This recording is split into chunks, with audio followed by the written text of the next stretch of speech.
Kalingap Angels Batch 3 nag-iyakan na sila. Paano na kami Kuya Rab? Magandang araw at isang mapagpalang araw po sa inyong lahat mga Kalingap. Sanay hindi niyo po makalimutan na mag-like sa video na ito. At paunawa tapusin muna ang kabuuhan ng video na ito mga Kalingap at para malaman ang nilalaman nito. At maraming salamat po mga Kalingap sa pagpatuloy na pagsuporta. At paki-subscribe po mga Kalingap kay Kuya Val Santos Matubang at kay Ate Edna Vlogs at Kalingap Rab maraming salamat po. Kalingap Angels Batch 3 nagsiiyakan na sila. Paano na kami Kuya Rab?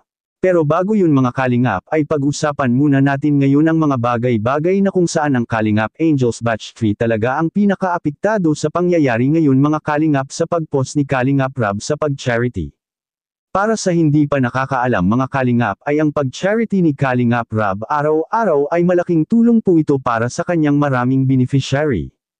Iyon ang hindi naintindihan ng ilan na si Kalingap Rab ay marami itong pinapaaral at maraming ginagastusan na mga beneficiary niya sa kanyang channel.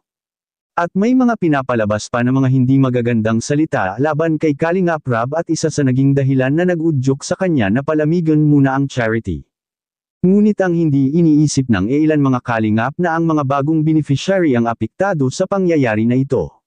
Dahil okay lang kay Kalingap Rab kung hindi siya mag-charity dahil may mga negosyo na naman siya at mayroon na rin siyang sariling channel kasama ang kanyang pamilya, lugi talaga dito mga Kalingap ang mga bago dahil hindi pa sila natulungan ng husto, at bakit ko po ito nasabi?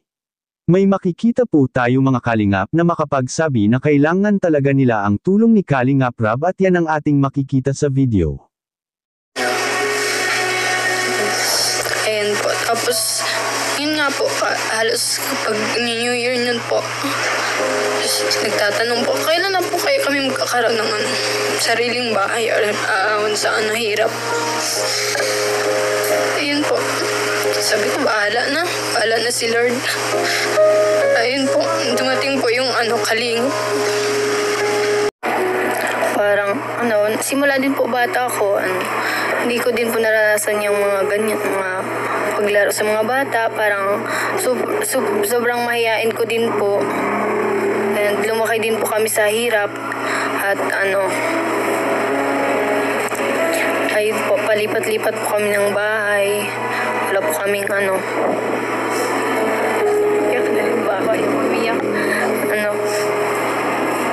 ayun po, gusto namin makaahon sa hirap na ganun po. And ayun po, yung gulong po, nagre-represent po yung buhay po namin is parang paulit-ulit lang. Parang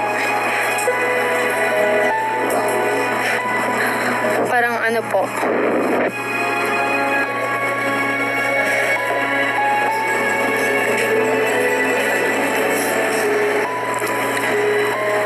Yan, po, yung buhay po namin is paulit-ulit lang at madami pong mga pagsubok po kaming pinagdaanan po.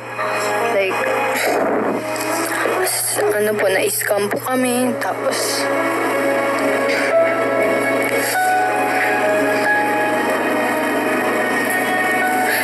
yung mama ko po nag-hospital po noon.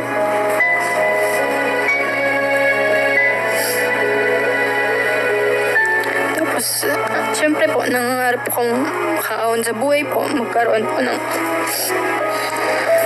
sariling bahay po.